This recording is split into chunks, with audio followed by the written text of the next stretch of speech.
আমাৰ অসমত 39 লাখ মহিলা 39 লাখ মহিলা গ্ৰাম্য অঞ্চলত আত্মসহায়ক গোটৰ সৈতে জড়িত আছে আৰু নগৰীয়া অঞ্চলতো প্ৰায় 3 লাখ মহিলা আত্মসহায়ক গোটৰ সৈতে জড়িত আছে কিন্তু আমি প্ৰথম অৱস্থাত গ্ৰাম্য অঞ্চলত যিসকল মহিলা আত্মসহায়ক গোট আছে তেখেতসকলৰ কাৰণে আমি এটা নতুন আঁচনি আৰম্ভ কৰিব খুজিছো সেই আঁচনিটোৰ নাম হ'ল মুখ্যমন্ত্ৰীৰ মহিলা উদ্যমিতা আঁচনি বেসিক্যালি মহিলাসকলক এন্টাৰপ্ৰেনিয়ৰ হিচাপে ডেভেলপ কৰাৰ বাবে ই আমাৰ এক প্ৰচেষ্টা প্ৰধানমন্ত্ৰী নৰেন্দ্ৰ মোদী ডাঙৰীয়াই আমাক সকলোকে এটা কথা কৈছিলে যে আত্মসহায়ক গোটত থকা মহিলাসকলক লাখপতি বনাব লাগে আৰু অসমত আমি এই কনসেপ্টটোকে লাখপতি বাইদেউ আমি নাম দিছিলো আৰু আপোনালোকক জনাবলৈ পাই আমি ভাল পাইছো যে এই 39 লাখ মহিলাৰ 7 লাখ মহিলা অলৰেডি লাখপতি প্ৰথমতে 2 লাখ আছিল 3 লাখ আছিল এই বছৰত আত্মসহায়ক গোটৰ সৈতে জড়িত 7 লাখ মহিলাই বছৰত উপাৰ্জন লাখ টকা লৈকে লৈ যাব পাৰিছে যাৰ কাৰণে আমি তেওঁলোকক লাখপতি বাইদেউ আমি নাম দিছো কিন্তু এই প্ৰচেষ্টা আৰু অধিক ক্ষিপ্ৰ যদি আমি কৰিব লাগে তেতলে এটা কথা ৰাজ্য চৰকাৰে অনুভৱ কৰিছে যে আত্মসহায়ক গ্ৰুপ হিচাপে তেখেতসকলে বেংকৰ পৰা লোন লোৱা লোন ঘূৰাই দিয়া ব্যৱসায় কৰা এই যেটো গ্ৰুপটোৰ সাংগঠনিক শক্তি তাৰ লগত ব্যক্তিগত এটা স্পৃহা বা ব্যক্তিগত এটা ইনিচিয়েটিভ জড়িত হৈ থাকিব লাগে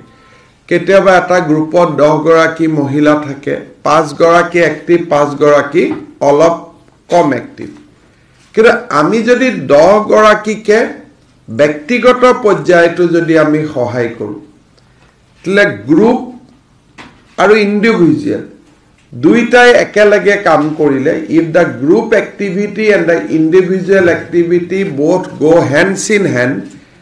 তেতিয়া the process of becoming Lakhpati will be expedited এই কামটো আৰু অধিক ক্ষিপ্ৰ হ'ব সেই দৃষ্টিভংগীৰ পৰা আমি মুখ্যমন্ত্ৰীৰ মহিলা উদ্যমিতা আঁচনি আমি আৰম্ভ কৰিব খুজিছো এই আঁচনিখনৰ প্ৰথম লক্ষ্য হ'ব যে আমি মহিলাসকলক 3টা ফেজত আমি সহায় কৰিব বিচাৰো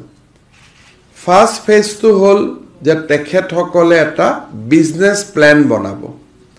কোনোবাই মৌমাখিৰ বিজনেস প্ল্যান বনাব কোনোবাই এটা কণীৰ ব্যৱসায় গাহৰি ব্যৱসায় ক্ষুদ্ৰ দোকান যি হক তেওঁলোকে এটা বিজনেস প্ল্যান বনাব বা গ্ৰুপটোৱে যেটো ব্যৱসায় কৰি আছে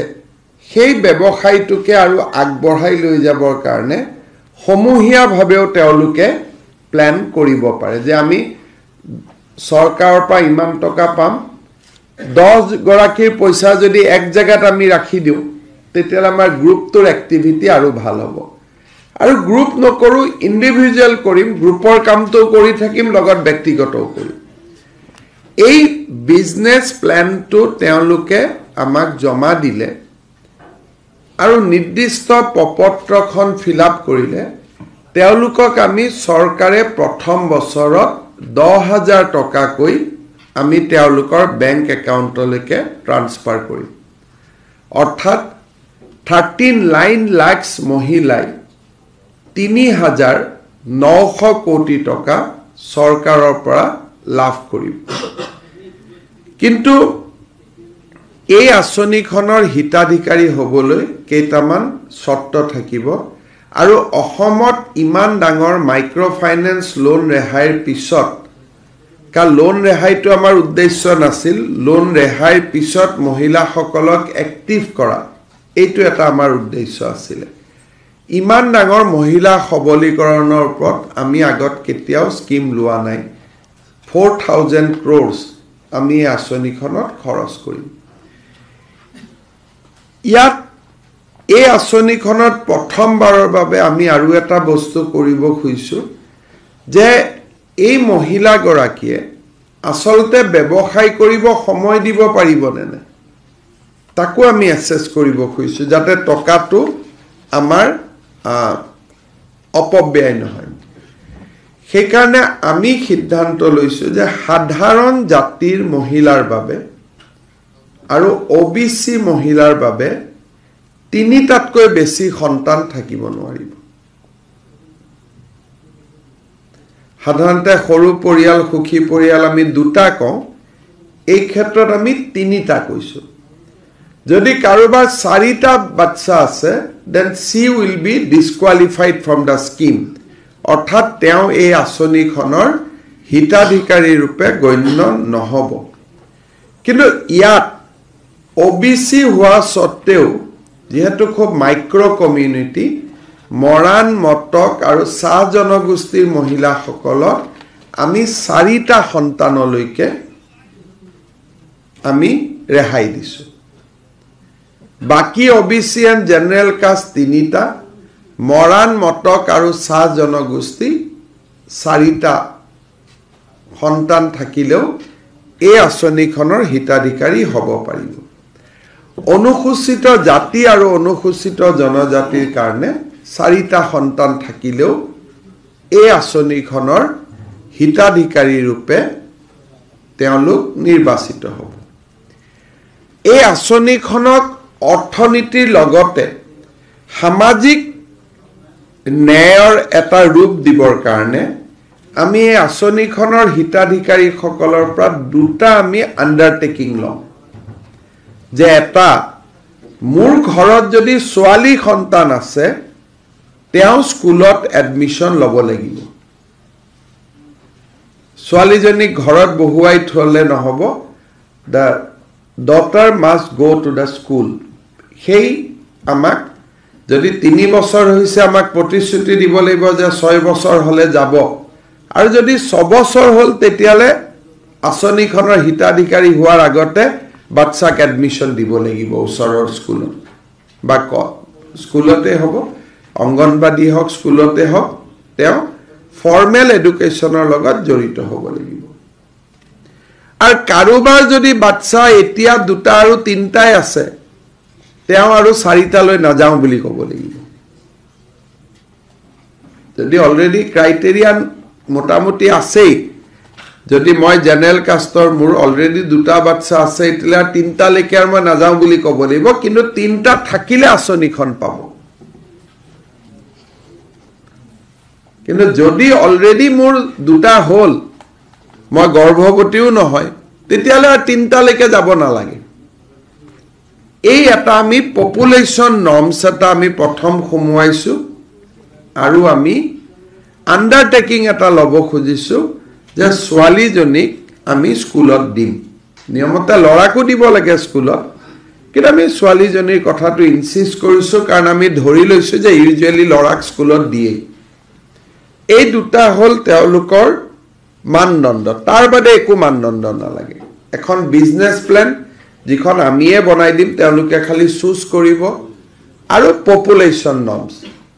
এই দুটা ফুলফিল হোৱাৰ লগে লগে তেওঁলোকে প্ৰথম 10000 টকা চৰকাৰৰ পৰা পাব দ্বিতীয় বছৰত আমি তেওঁলোকক বেংকৰ পৰা 12500 টকা লোন লুৱাই দিম আৰু চৰকাৰে তেওঁলোকক 12500 টকা আকৌ দিব তাহলে টোটাল 25000 প্ৰথম বছৰ চৰকাৰে 10000 দিব দ্বিতীয় বছৰ বেংকে 12500 দিব আৰু চৰকাৰে 12500 দিব বেংকৰটো ঘূৰাই দিব লাগিব চৰকাৰটো ঘূৰাই দিব নালাগে সো টোটাল 35000 rupees মহিলা সকলৰ হাতত পৰিব over a period of 3 years কাৰণ প্ৰথম 10,000 টকা খৰচ কৰি সকলোৱে হয়তো বেংকলৈকে একেবাৰতে যাব নোৱাৰিব বহুতৰ 10,000 টকাটো মিছ ইউটিলাইজো হ'ব পাৰে প্ৰথমটোত আমি চেকিং নকৰো ডাইৰেক্টলি আমি দি দিম কিন্তু দ্বিতীয়টো দিয়াৰ আগতে আমি ডেফিনেটলি চেকিং কৰিম প্ৰথমটো পপুলেশ্যন নৰ্মছটো যে মোৰ ফ্যামিলি জেনাৰেল ওবিসি 3টা ST SC tea garden Moran Matak 4টা লগে লগে আমি দি দিম আৰু তাত আমি খুধা পুছা কৰি নাথাকো কিন্তু দ্বিতীয়বাৰ দিয়াৰ আগতে আমি খুধিম যে প্ৰথমবাৰৰ টকাটো ভাল কৰি খৰচ কৰিলে নে নাই সাধাৰণতে চৰকাৰৰ পপত্ৰসমূহ দিওঁতেও মানুহে 150-200 টকা লৈ লয় ইয়াৰ এখন পপত্ৰ হ'ব দুৰ্নীতি হয় প্ৰথম দিনা পপত্ৰ নিদিব হেকাৰণে আমি এটা ডেট দিম যেনেকে 18 তাৰিখে আমি উজনি অসমৰ প্ৰত্যেক পঞ্চায়তত ফৰ্মখন দিম তাৰমানে 18 ল'ব লাগিব 19 আৰু নাপায় ফিলআপ কৰাৰ কাৰণে আমি আৰু এমাহ সময় দিম কিন্তু পপত্ৰখন যিটো ডেট আমি দিও সেই ডেটটোতে কালেক্ট কৰিব লাগিব আৰম্ভ 18 ল'ব লাগিব পপত্ৰখন এদিনে কাৰণ গাঁৱতে দিম পপত্ৰখন নিজৰ পঞ্চায়ততে দিম 18 দিম 19 নিদিও আৰু এটা স্কিমটো আৰম্ভ হ'ব ফিলআপ কৰাৰ পিছত তেওঁলোকে একমাহ ফিলআপ কৰিব তাৰপিছত পৰীক্ষা কৰিব স্কিমটো আৰম্ভ কৰোঁতে 2 মাহ 3 মাহ 4 মাহ সময় লাগিব যেটো প্ৰসেস এটাটো পালন কৰিব লাগিব কাৰণ তেওঁলোকে যি ফৰ্মত লিখি দিয়ে এইখিনিটো আমি ভেৰিফাই কৰিব লাগিব বাচ্চা আছে নাই ইটো হিটো কিন্তু আজিৰ পৰা স্কিমটো আৰম্ভ হৈ গল আৰু যেতিয়া প্ৰেছত মই ঘোষণা কৰিলো আজি কেবিনেটতো হৈ গল 18 তাৰিখে কোনোবা এটা জায়গাত দিব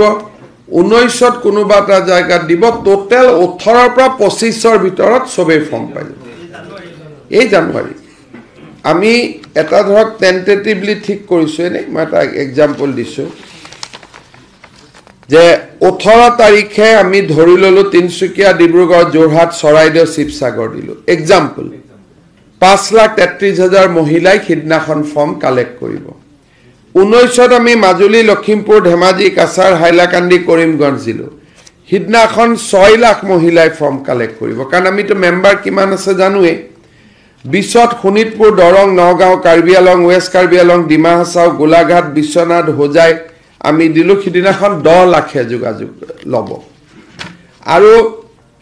21 কামৰূপ মেট্ৰ নলবাৰী বৰপেটা মৰিগাঁও গোৱালপাৰা বজালি 8 লাখে লব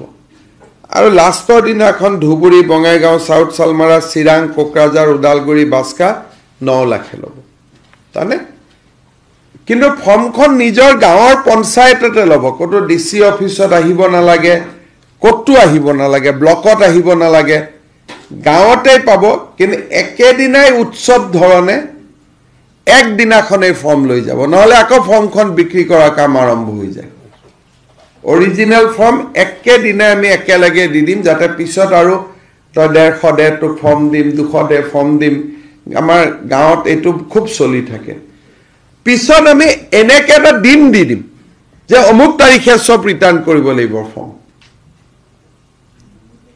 আমি একমাহ নলে 45 ডেজ দিম আমি একেলগে ফৰ্ম খেনি লৈ লম আৰু ফৰ্ম কেনেকে ফিলআপ কৰিব লাগে স্কিমটো কি ইয়াৰ ওপৰত গাঁৱত উইদিন দিস 1 মান্থ আমি ট্ৰেইনিংও কৰিম 18 জানুৱাৰীৰ পৰা 18 ফেব্ৰুৱাৰী লৈকে বা 20 জানুৱাৰীৰ পৰা 20 ফেব্ৰুৱাৰী লৈকে গাঁৱত ট্ৰেইনিং হ'ব ওয়াৰ্কশ্বপ হ'ব মহিলাসকলক আমি এই কথাখিনি কম ইয়াৰ ভিতৰত আৰু এটা সৰু কন্ডিশন থাকিব যে অমৃত বৃক্ষ আন্দোলনৰ সময়ত লগোৱা গছপুলি দুটা ডাঙৰ হৈছে নে নাই যদি কাৰোবাৰ পুলি মৰি গৈছে তেওঁ পইচা নাপাব কাৰণ আমি এইটো কন্ডিশনতে দুডাল গছ ৰুব দিছিল গছ দুডাল যদি মৰি গল এতিয়া লগে লগে লগাব লাগিব আজিৰ পৰা লগালে এক মাহত ডাঙৰ হ'ব আৰু কিন্তু নহলে গছ দুডাল আমি সামি একদম সফট কন্ডিশন ইমান ধুনিয়া কন্ডিশন যে মোৰ ছোৱালীজনীক স্কুলত পঠাম এটোটো ছোৱালীজনীৰ কাৰণে লাভ গছ দুডাল ডাঙৰ হ'ব লাগিব অগৰ গছ দিছো ডাঙৰ হ'লে তেওঁৰে ইনকাম হ'ব আৰু থাৰ্ড দিছোঁ যে বাচ্চা 3টাতকৈ আৰু জন্ম নিদিব সেইটোতো কোনো বেয়া কথা নহয় বা ST SC হ'লে 4টাতকৈ জন্ম নিদিব ইমানটোই এইখিনি হ'লে তেওঁ ইলিজিবল হৈ গ'ল প্ৰথমবাৰ 10,000 টকা পোৱাটো একদম ইজি কিন্তু দ্বিতীয়বাৰ আমি ব্যৱসায় কৰিছে নে নাই চাওঁ কাৰণ নহ'লে বেংকেও লোন নিদিব আৰু আমিও বেংকক ক'ব দিগদাৰি পাম দ্বিতীয়বাৰ অলপ ডেফিনেটলি টান হ'ব ফাৰ্ষ্ট টাইম ইজি হ'ব সো টোটাল বেনিফিচিয়াৰী 39 লাখ হ'ব তাৰ ভিতৰত মই ভাবো যে বাচ্চা তচ্চাৰ ক্লজত 2 লাখ মান হয়তো বাদ পৰি যাব বা 35 লাখ সেটো পাবই 3,500 কোটি টকা এটা আমাৰ বাজেট এনাউন্সমেন্ট আছিল কেবিনেট ডিসিশন হৈ গল অহা কালি আমি পেপাৰত দি দিম যে কোন ডেটত কৰপা লব পাৰিব কাৰণ আমাৰ বেসিক্যালি আজিয়ে মই ডেটটো কোৱা নাই কিয় ফৰ্মখন প্ৰিন্টিংত অলপ সময় লাগিছে